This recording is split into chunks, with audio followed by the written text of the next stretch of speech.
Olá, o presidente em exercício, Geraldo Alckmin, conversa agora com a imprensa. Vamos acompanhar direto do Ministério do Desenvolvimento. Que não há oposição do governo ao Banco Central, nem ao Copom. Agora, a crítica, ela é importante. Qualquer instituição pública pode ser criticada.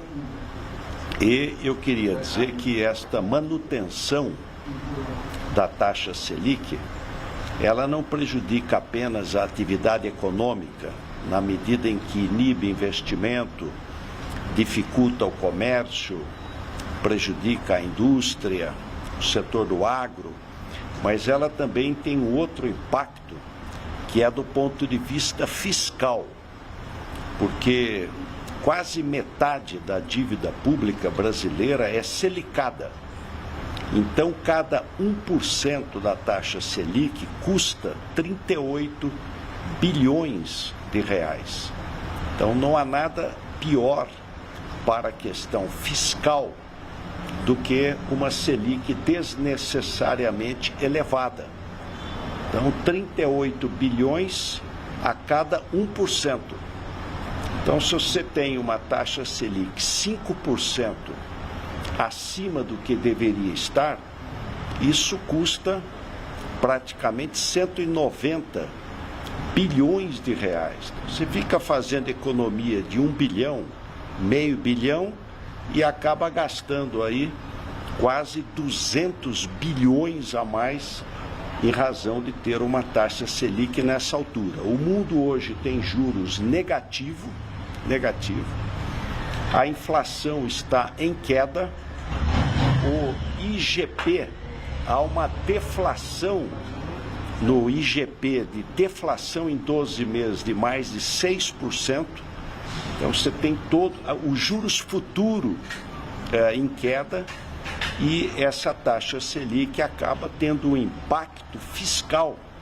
Se a preocupação é fiscal, é com a dívida, não há nada pior do ponto de vista fiscal do que isso, porque quase metade da dívida brasileira é selicada e cada 1% custa praticamente 38 bilhões de reais no serviço da dívida. E ao que o senhor atribui essa decisão do Copom? Olha, fica difícil de entender. E veja que em 2020 a inflação era maior, hoje está em 3,9%. A inflação era um pouco acima de 4% e a taxa Selic era 2%. Você tinha juros negativos de 2%. Inflação de 4%, taxa Selic de 2%. É claro que em determinados momentos você tem que subir. O problema é manter por tanto tempo. Essa é que é a questão. O senhor chegou a conversar com o presidente do Banco Central, ele dá uma percepção do governo de... Eu estive com ele, mas já faz algumas semanas, para discutir CCR, Convênio de Crédito Recíproco, porque nós poderíamos melhorar o comércio na região, melhorar o comércio aqui na América Latina, reativando o CCR, o Convênio de Crédito Recíproco. Vou explicar para vocês. Se eu exporto para ele 10 bilhões, ele me exporta 8. Vamos dizer, Brasil e Colômbia. Exporto 10, ele exporta 8. Pelo Convênio de Crédito Recíproco, 8 nós matamos. A diferença é 2. Então eu tenho que financiar 2 bi.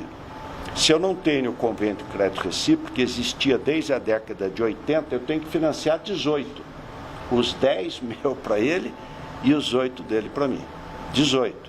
Quando eu tenho crédito recíproco, os 8 matam os 8, eu tenho que financiar 2. Isso estimularia o comércio na região. Para ter uma ideia da importância disso, Canadá, Estados Unidos e México, entre eles quase 50% comércio intrarregional. União Europeia, os 27 países, entre eles quase 60% de comércio intrarregional. ASEAN, quase 70% de comércio intrarregional. América Latina, 26%. 26%.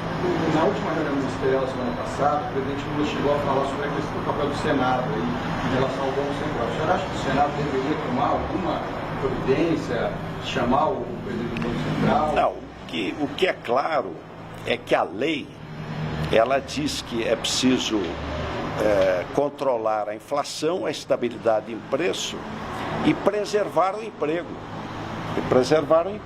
Quer dizer, essas coisas não são... Elas precisam ter bom senso. Você precisa ter as duas coisas. Aliás, o modelo americano, primeiro, não é por um ano a meta.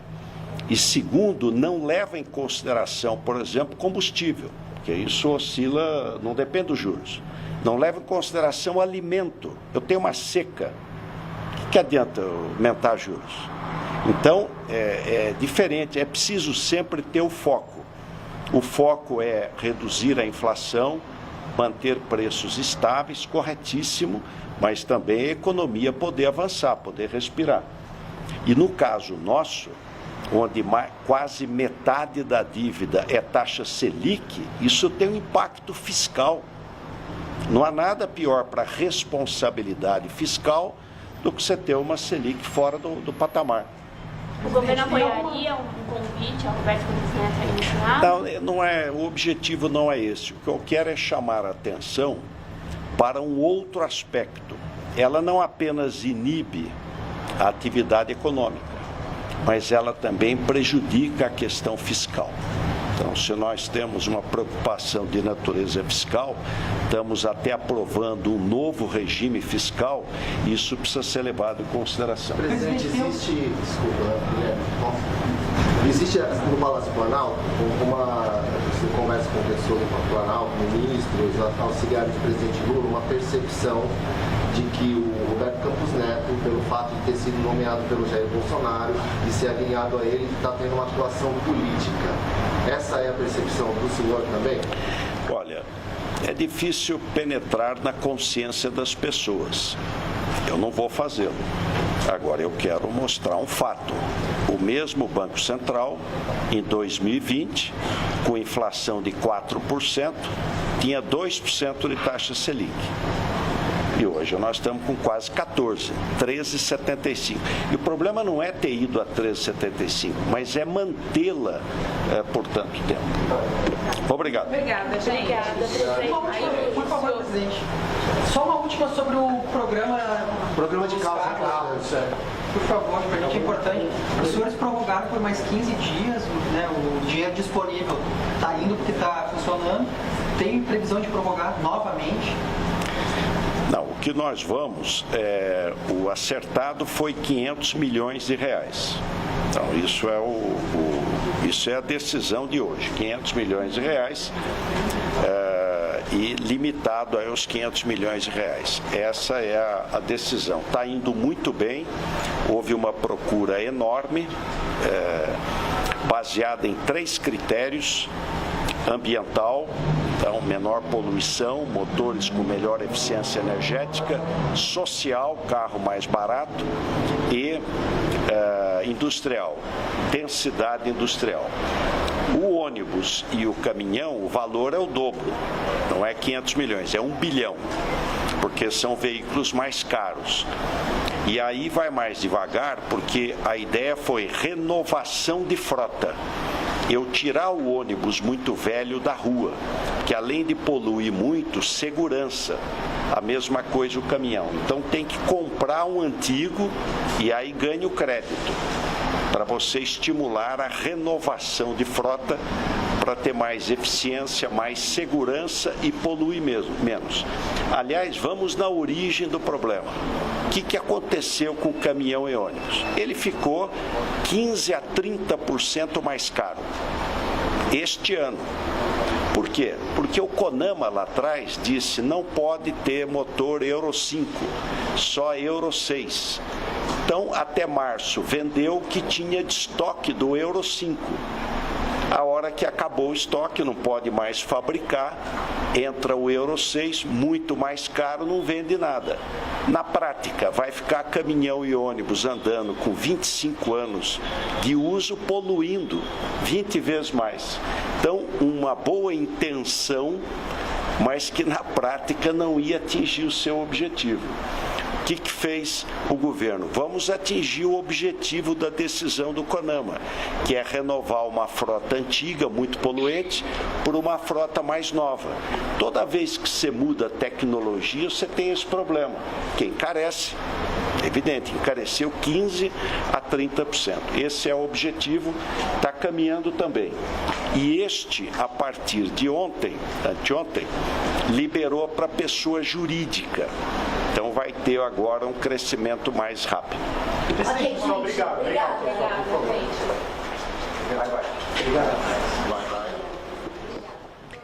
Você acompanhou aí a entrevista coletiva do presidente em exercício, Geraldo Alckmin.